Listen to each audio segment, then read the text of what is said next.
What could you do to improve yourself? Well, let's step one step backwards. The first question might be, why should you even bother improving yourself? And I think the answer to that is something like, so you don't suffer any more stupidly than you have to. And maybe so others don't have to either. It's something like that. You know, like there's a real injunction at the bottom of it. It's not some casual self-help doctrine. It's that if you don't organize yourself properly, you'll pay for it, and in a big way, and so will the people around you. Now, and you could say, well, I don't care about that, but that's actually not true. You actually do care about that, because if you're in pain, you will care about it. And so you do care about it, even if it's just that negative way, you know. It's very rare that you can find someone who's in excruciating pain who would ever say, well, it would be no better if I was out of this.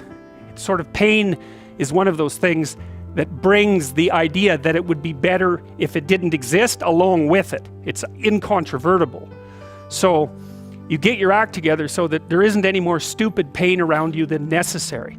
Well, so then the question might be, well, how would you go about getting your act together? And the answer to that, and this is a phenomenological idea too, it's something like, look around for something that bothers you and see if you can fix it.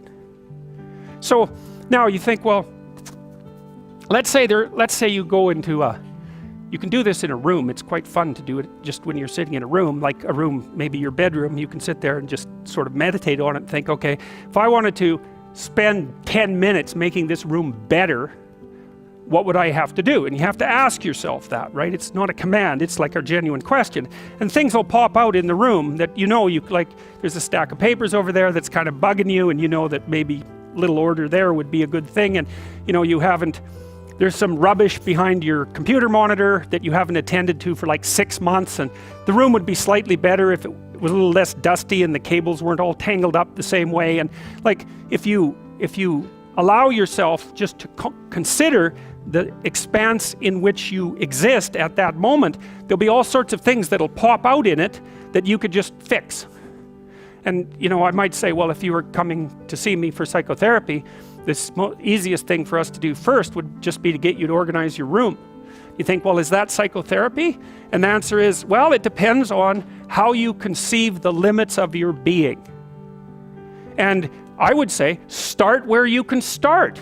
You know, if something announces itself to you, which is a strange way of thinking about it, as in need of repair, that you could repair, then hey, fix it. You fix 100 things like that, your life will be a lot different.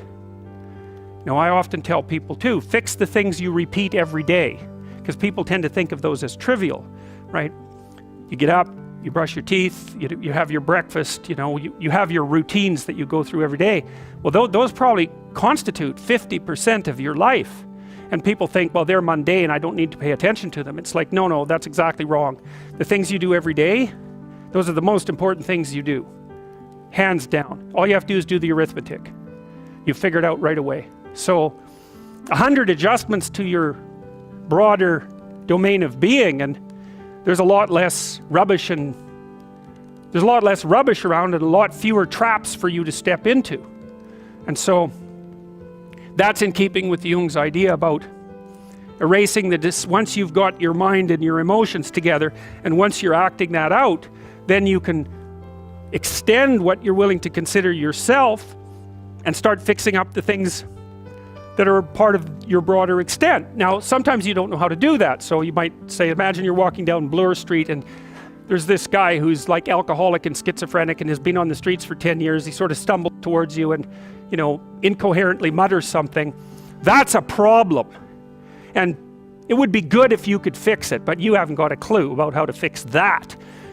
You just walk around that and go find something that you could fix, because if you muck about in that, not only is it unlikely that you'll help that person, it's very likely that you'll get hurt yourself. So, you know, just because while you're experiencing things announce themselves as in need of repair, doesn't mean that it's you right then and there that should repair them. You have to have some humility. You know, you don't walk up to a helicopter that isn't working and just start tinkering away with it. You have to stay within your domain of competence. But most of the time, if people look at their lives, you know, it's a very interesting thing to do. I like the idea of the room, because you can do that at the drop of a hat. You know, you go back to where you live and sit down and think, okay, I'm going to make this place better for half an hour. What should I do? And you have to ask. And things will just pop up like mad. And it's partly because your mind is a very strange thing. As soon as you give it a name, a genuine aim, it'll reconfigure the world in keeping with that aim. That's actually how you see to begin with. And so if you set it a task, especially, you have to be genuine about it, which is why you have to bring your thoughts and emotions together, and then you have to get them in your body so you're acting consistently. You have to be genuine about the aim, but once you aim, the world will reconfigure itself around that aim, which is very strange. And it's technically true. You know, the best example of that, you have all seen this video where you watch the basketballs being tossed back and forth between members of the white team versus the black team, and while you're doing that, a gorilla walks up into the middle of the video and you don't see it. It's like, you know, if you thought about that experiment for about 5 years, that would be about the right amount of time to spend thinking about it. Because what it shows you is that you see what you aim at. And that, man, if you can get one thing through your head as a consequence of even being in university, that would be a good one. You see what you aim at. And so because one inference you might draw from that is, be careful what you aim at. Right? What you aim at determines the way the world manifests itself to you. And so if the world is manifesting itself in a very negative way, one thing to ask is, are you aiming at the right thing? Now, you know, I'm not trying to reduce everybody's problems to an improper aim. People get cut off at the knees for all sorts of reasons. You know, they get sick, they have accidents. There's a random element to being, that's for sure. And so you don't want to take anything, even that particular phrase, too far. You want to bind it with the fact that random things do happen to people, but it's still a great thing to ask.